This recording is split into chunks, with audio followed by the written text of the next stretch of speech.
Welcome back to my channel official Oishi and welcome back to my another video. সকাল থেকে current ছিল না, তোমরা দেখতেই পেলে দধিমঙ্গলের ভিডিওতে। আর ওই অবস্থাতেই আমি ইন্ট্রো দিতে পারিনি তখন, সেই জন্য এখন দিয়ে নিচ্ছি। তো চলো দেখতে থাকো আজকের ব্লগ। আর আগের ব্লগটা যারা দেখোনি আমার ডেসক্রিপশানে মেনশন করা আছে, দেখে নিও। তো চলো এবার যাব নিচে। এত তাড়াহুড়োর মধ্যে আমি ইন্ট্রোটাও দিতে পারলাম না ঠিক করে, কেন তোমরা দেখো। আমি নিচে এসে দেখি কেউই আর আমার জন্য ওয়েট করেনি জল ভরতে যাওয়ার জন্য, সবাই বাইরে বেরিয়ে গেছে আর গেটের কাছে দাঁড়িয়ে ফটো তুলছে। আমাদের এখানে জল ভরতে নদীতেই যাই আমরা, আর নদীটা আমাদের বাড়ি থেকে একটু দূরেই, কিন্তু তাও হেঁটেই যাই সবাই, সেটা ভালো লাগে দেখতে। আমার ভাইও যাচ্ছে সাথে, টোটোতে বসে আছে কাকার কোলে।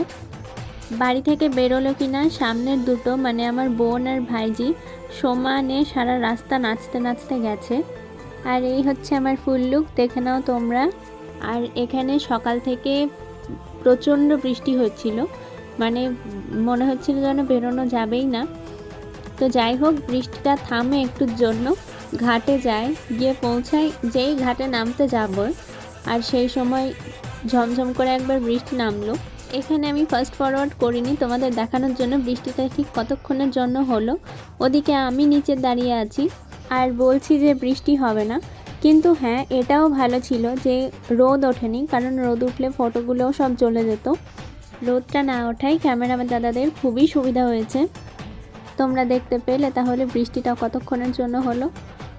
তো যাই হোক, ঘাটে নেমে আমার কিছু ফটোশ্যুট হয়, তারপর যা নিয়ম আছে সেগুলো করে জলটা ভরা হয়। বৃষ্টি হয়ে গেল, আমার জল ভরা হয়ে গেল, ফটো তোলা হয়ে গেল।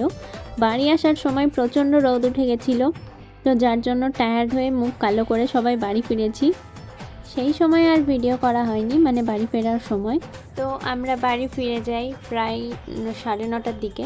তো বাজনা শ্বশুরবাড়ি পাঠিয়ে দেওয়া হয়, কারণ আমাদের আমার শ্বশুরবাড়ি হচ্ছে 5 মিনিটের রাস্তা বাইকে। তো সেই জন্য আমাদের ব্যান্ডটা একই ছিল।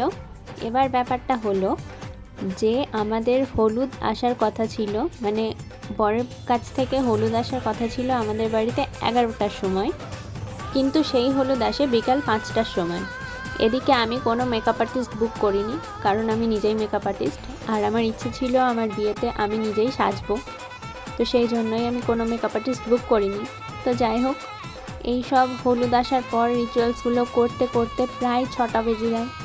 6টার পর আমি সাজতে বসি প্রায় 6:30টার দিকে, একটু ফ্রেশ হয়ে, নাহলে মুখের যে হলুদগুলো লেগেছিল সেগুলো তো উঠবে না, সেই জন্য। ওই হলুদ তুলতে তুলতেই আমার বেজে যায় 6টা। তো 6টা বেজে যাওয়ার পর আমি কোনো মেকআপ আর্টিস্ট যেহেতু বুক করিনি, তো আমি তাড়াতাড়ি করে, মানে খুব হুটোপাটা করে মেকআপটা করেছিলাম। আর মেকআপ করে রুম থেকে বেরিয়েছি, মানে বাইরে এসেছি আমি 8:15 সময়। তাহলে তোমরা ভাবো ঠিক কতটুকু টাইমে আমি রেডি হয়েছিলাম। আর এখনের ব্রাইডাল মেকআপ করতে ঠিক কতটা সময় লাগে তোমরা নিশ্চয়ই জানো সেটা। তো যাই হোক, আমি চুলটা কোনো রকমে বেঁধেছি, অতটাও ঠিক করে বাঁধতে পারিনি, কারণ সময়ের তো বুঝতেই পারছো তোমরা। এদিকে বরযাত্রী ঢুকে যায় 9টার সময়, আর আমার আশীর্বাদটা হয়নি, মানে আগে আশীর্বাদটা হয়নি, আমার বরের আশীর্বাদটা হয়ে গেছিলো আগে, বিয়ের আগেই, কিন্তু আমারটা হয়নি, তাই আজকে আশীর্বাদটা হয়ে গেল। তো এবার হচ্ছে হাত ধোয়ানোর পর্ব চলছে। শালি হচ্ছে মাত্র এই কটা, আর জামাইবাবুর কাছে দাবি যে 10,000 টাকা চাই।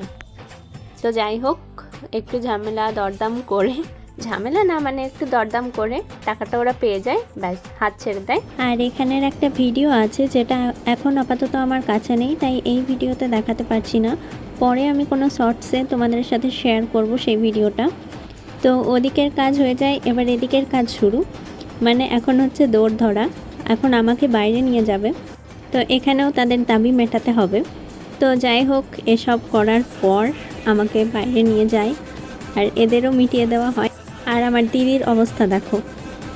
যাই হোক, সব কিছু কমপ্লিট করে এদিকে আমাকে তারপর পিঁড়িতে চড়িয়ে বাইরে নিয়ে যায়।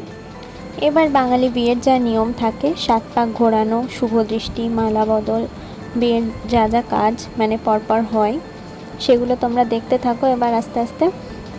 তোমরা ভিডিওটা অবশ্যই লাস্ট অবধি দেখো, লাস্টে আমি অনেক কটাই ফটো অ্যাড করেছি ভিডিওটার সাথে। তো লাস্ট অবধি দেখতে থাকো, আর কেমন লাগলো এই ব্লগটা আমাকে অবশ্যই জানাবে।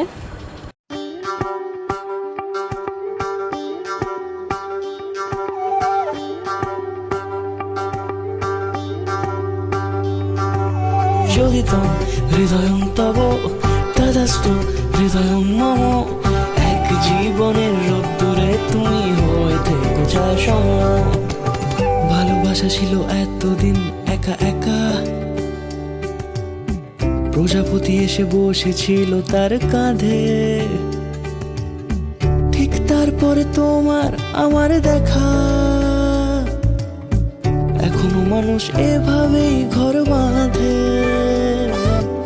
একই ঘরে আছে সকলের আনা গোনা, সকলে থাকলে ঘর বড় হয় আরো। আর কোনোদিনও কোথাও যাচ্ছ না, না না কোনোদিনও কোথাও যাচ্ছ না, এবার কেবল কাছেই থাকতে পারো। যদি তো হৃদয়ং তব তদাস্তু হৃদয়ং মম।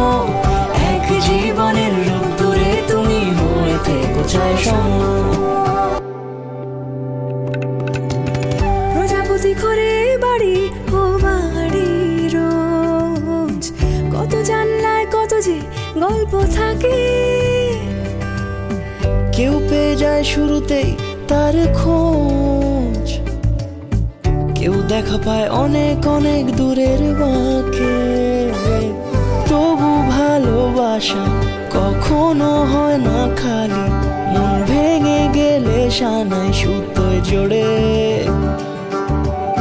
তুমি আমি আরে কাহিনী রূপশালী, তুমি আমি আরে কাহিনী রূপশালী, আমাদের নামে প্রজাপতি যেন ওড়ে।